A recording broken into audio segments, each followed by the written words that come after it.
Hello बच्चों, आपका मेरे चैनल में स्वागत है। बच्चों, ये आप देख रहे हैं, ये क्वेश्चन ये आप देख रहे हैं, ये बुक आप लोगों के लिए स्पेशली मैंने बनाई है। इसमें क्वेश्चंस का महासागर है, क्वेश्चंस का महासागर है। इन्हीं क्वेश्चंस को मैं आप लोगों को देख रहे हैं, ये क्वेश्चंस का महासागर है। इसको मैं आपको सॉल्व कराऊंगा, ठीक है। इन क्वेश्चंस को मैं सॉल्व कराऊंगा। अगर आप ये क्वेश्चन सारे पढ़ लेते हैं, ठीक है, तो आप निश्चित तौर पे कोई भी कंपटीशन हो, चाहे आपका सीबीटी एग्जाम हो, कोई भी आपका मध्य प्रदेश का एग्जाम हो, कोई आपका उत्तर प्रदेश का टेक्निकल एग्जाम हो, कहीं का भी हो, चाहे बिहार का हो, आप 100% पास हो जाएंगे और आपको नौकरी मिल जाएगी, ठीक है। तो ये जो क्वेश्चंस हैं, इनको मैं इस बोर्ड पे लिख के, ये बोर्ड आप देख रहे हैं, इस पे लिख के समझाऊंगा। और अगर आप चैनल पे नए हैं तो प्लीज मेरे चैनल को लाइक करिए, शेयर करिए, सब्सक्राइब जरूर करिए। चलिए स्टार्ट करते हैं। चलिए, ये देखिए क्वेश्चन देख रहे हैं, मैं इन्हीं को सॉल्व कराने जा रहा हूं, ठीक है।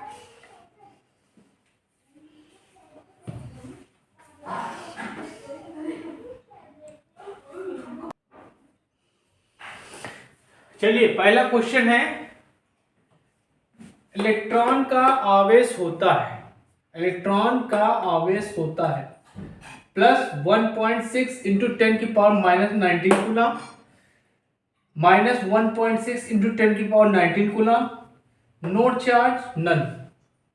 तो देखिए, ये जो होता है, ये चार्ज होता है आपका इलेक्ट्रॉन का। किसका? इलेक्ट्रॉन का, ठीक, इलेक्ट्रॉन का होता है, ठीक, ओके। और इलेक्ट्रॉन की खोज किसने की? इसी में से मैं आपको बता देता हूं, इलेक्ट्रॉन की खोज किसने की? जे थॉमसन ने, जे थॉमसन ने, ठीक। अब इलेक्ट्रॉन कहां होता है? कक्षाओं में होता है,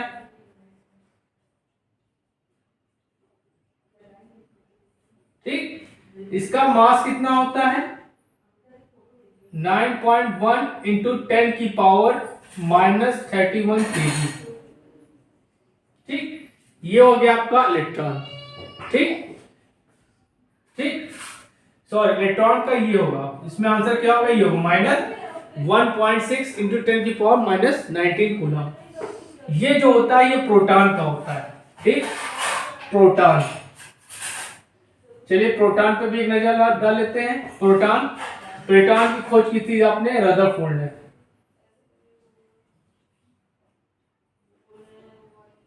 ठीक। कहां होता है? नाभिक में होता है। कहां होता है? नाभिक में होता है। इसका मास कितना होता है? 1.67 इंटू 10⁻⁻27 kg, ठीक। और नो चार्ज जो होता है, ये होता है आपका न्यूट्रॉन का। क्या होता है? न्यूट्रॉन का।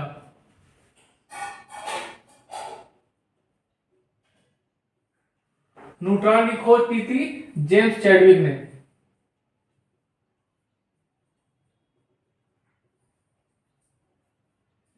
जेम्स चैडविक ने, ठीक। नो चार्ज कहां होता है? नाभिक में, ठीक। एक चीज और जान लीजिए, मास ऑफ प्रोटॉन जो होता है 1840 टाइम्स होता है मास ऑफ इलेक्ट्रॉन के। ये भी नोट कर लीजिए, ठीक। सबसे हल्का कण ये होगा, सबसे हल्का कण, सबसे हल्का कण, सबसे भारी, ये सबसे भारी होता है। ये भी क्वेश्चन पूछेगा, नोट कर लीजिए।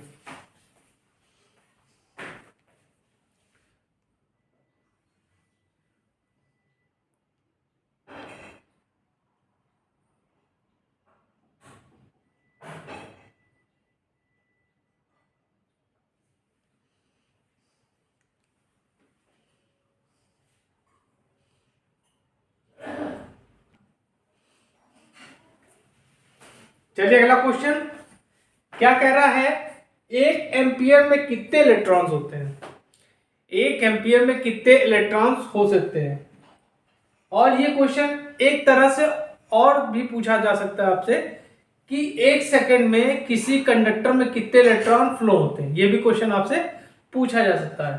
ठीक, 6.25 into 10⁻18 electron, 6.25 into 10⁻16 electron, 6.25 into 10⁻19 electron, और आपका ऑप्शन चौथा नन है। चलिए निकाल लेते हैं, कोई दिक्कत नहीं है। आपको कॉन्सेप्ट क्लियर होना चाहिए, अगर आपका कॉन्सेप्ट क्लियर रहेगा तो कोई भी क्वेश्चन आएगा आप कर लोगे। ठीक, देखिए हम लोग जानते हैं I इक्वल टू क्या होता है, Q/T होता है। ठीक, और Q इक्वल टू क्या होता है, Ne होता है बाई T होता है। हमको N निकालना, तो N इक्वल टू क्या हो जाएगा, I into T by E हो जाएगा।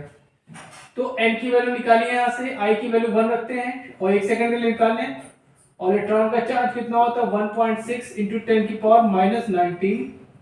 अब ये 19 ऊपर जाएगा तो उसको मिल सकते हैं 10 इंटू 10⁻18 अपॉन 1.6। इसको जब सॉल्व करेंगे तो n की वैल्यू आ जाएगी 6.25 इंटू 10⁻18 इलेक्ट्रॉन्स। या कह सकते हैं कि 1 ampere is equal to 6.25 electrons.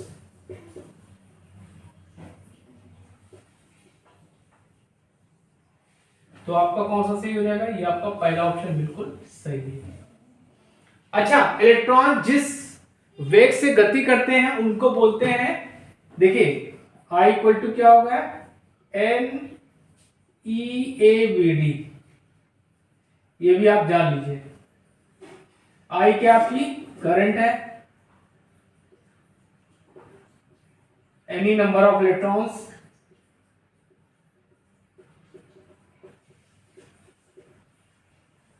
ए क्या है एरिया, और Vd जो है ये होता है ड्रिफ्ट वेलोसिटी, जिससे इलेक्ट्रॉन जिस वेग से इलेक्ट्रॉन कंडक्टर में गति करते हैं उसको हम लोग Vd बोलते हैं। ठीक है, नोट कर लीजिए, बहुत इंपॉर्टेंट टॉपिक।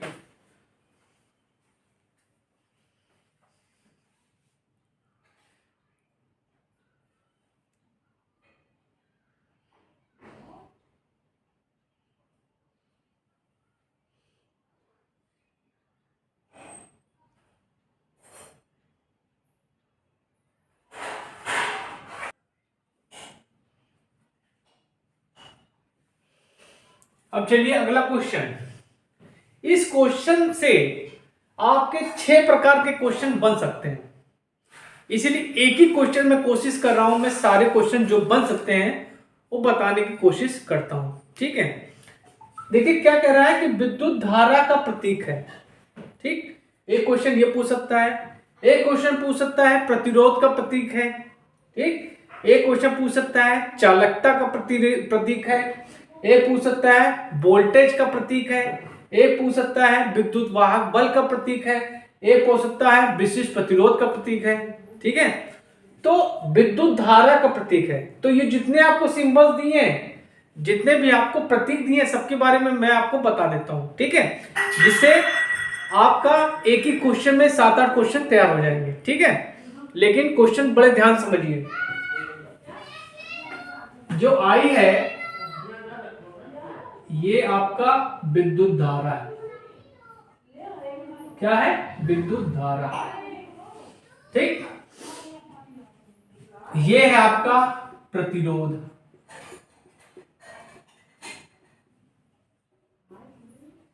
ये आपका चालकता,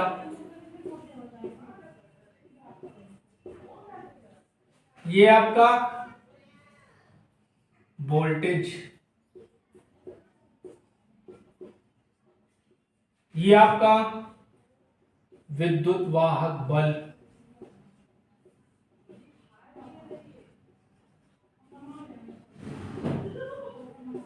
ये आपका प्रतिरोधकता, या इसको हम लोग विशिष्ट प्रतिरोध भी कहते हैं, विशिष्ट।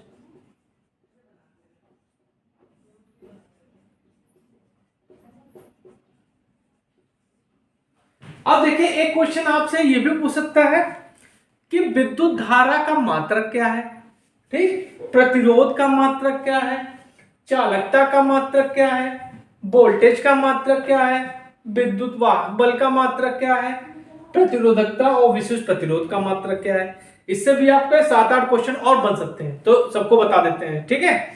देखिए विद्युत धारा का मात्रक होता है आपका एम्पियर, इसको हिंदी बोलते हैं एम्पियर। प्रतिरोध का मात्रक होता है ओम, ठीक। ओम को अगर सिंबल के फॉर्म लिखना है तो ऐसे लिखते हैं। चालकता का मात्रक होता है महो, महो और साइमन। महो को अगर हमको रिप्रेजेंट करना है तो ऐसे बना दो, ठीक। वोल्टेज का मात्रक होता है वोल्ट, ये अपनी कॉपियों में अगर आपने नोट्स की कॉपी बनाई है तो लिखते चलिए, बहुत काम की चीज है। विद्युत वाहक बल का मात्रक वोल्ट, ठीक। अब प्रतिरोधकता का मात्रक अक्सर क्वेश्चन पूछा जाता है, अक्सर कंपटीशन एग्जाम में पूछा जाता है, तो इसका मात्रक होता है ओम मीटर, ठीक। एक चीज और होती है, लिख लीजिए एफ जी, विशिष्ट चालकता।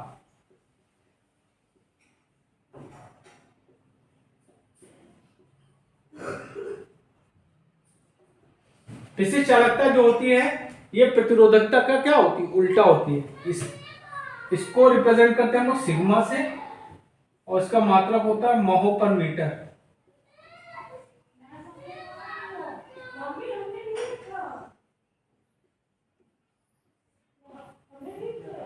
लिख लीजिए।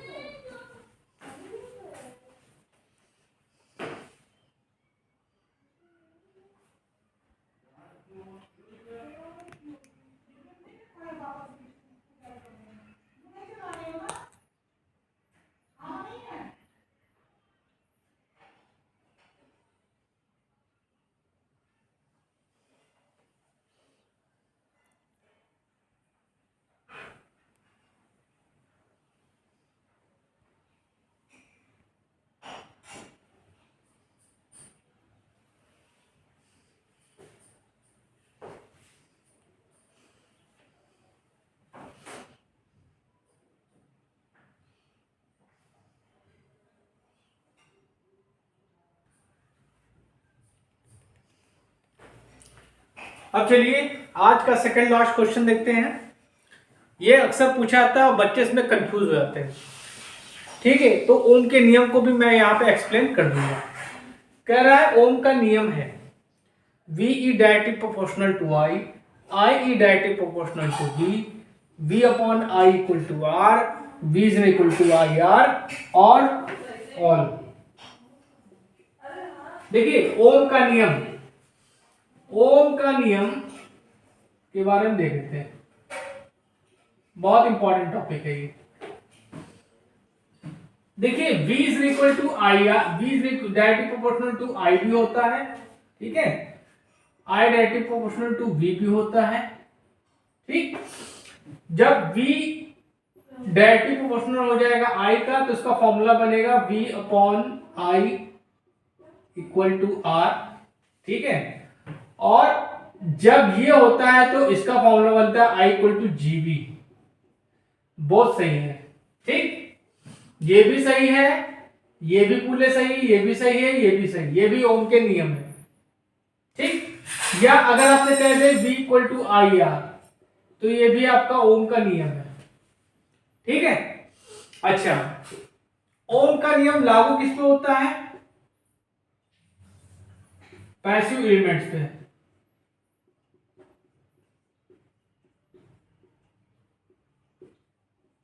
पैसिव एलिमेंट्स क्या होंगे, इंडक्टर,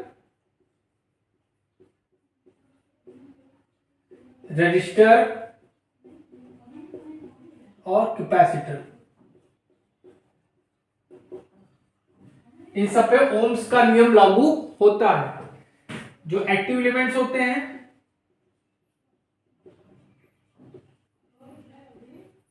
उन पे ओम का नियम लागू नहीं होता, लाइक सेमीकंडक्टर। सेमीकंडक्टर में ओम का नियम लागू नहीं होता। ठीक, ओम के नियम का अगर ग्राफ होता तो वो रेखीय होता है। ये आपका V हो गया और ये आपका I हो गया। तो ग्राफ क्या होता है? रेखीय होता है, जिसको इंग्लिश में बोलते हैं लीनियर। ये पॉइंट्स हैं आपके ओम के नियम के, इनको भी आपको दिमाग में रखना है, क्योंकि इससे भी क्वेश्चंस आपके पूछता है। चलिए अगला क्वेश्चन देखते हैं।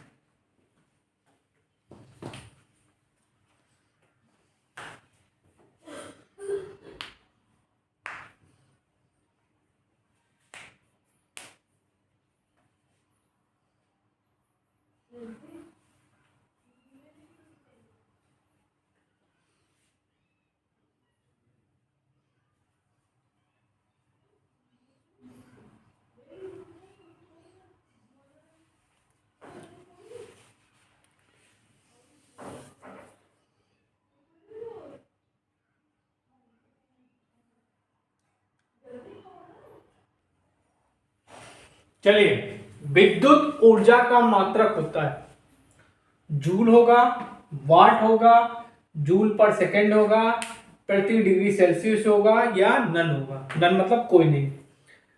तो देखिए, विद्युत ऊर्जा, विद्युत ऊर्जा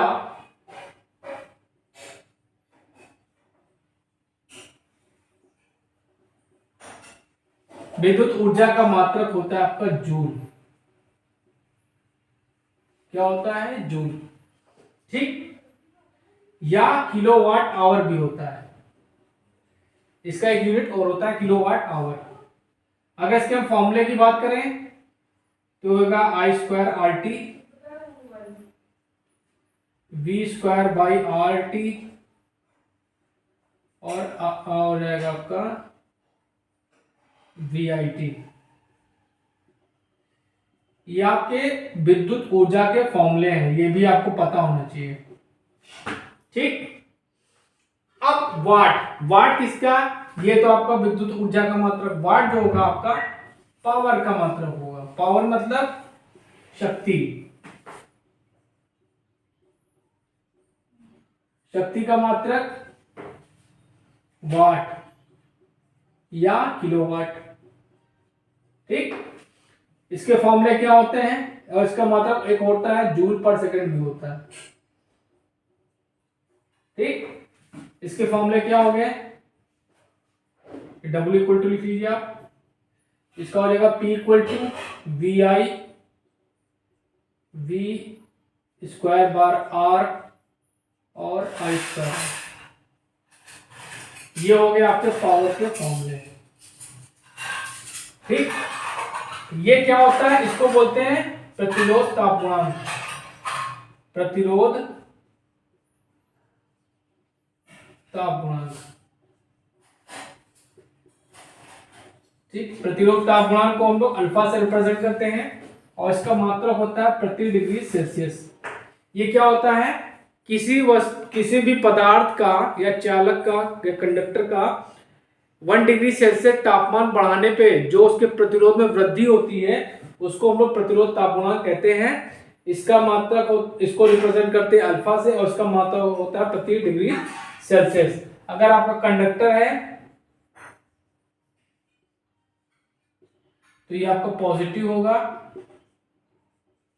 अगर आपका इंसुलेटर या सेमीकंडक्टर है, नेगेटिव या सेमीकंडक्टर। ये भी याद कर लीजिए कि क्वेश्चन पूछा जाता है।